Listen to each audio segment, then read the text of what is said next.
Okay, kwa majina naitwa Mbesa Mutala. Mimi natoka Machakos na niko katika ofisi ya mjumbe ambaye ni wa Machakos, anaitwa Caleb. Na Caleb aliweza kushiriki sana na pamoja na Senator Tabitha. Wakati walisikia habari hii, waliconnect katika mambo ya kutafutia mtoto nyumba na wakaendelea process zote pamoja.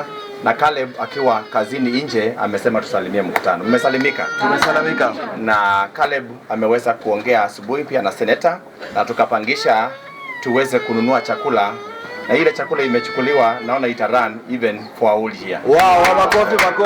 So, tuko na chakula, tuko na Lisa, tuko na Ana, tuko na Charity wa sokoni na wamekuja kumpokea mtoto, na pia mjumbe ameweza kuongea na shule ya Machakos ambayo inaitwa St. Mary's Primary School.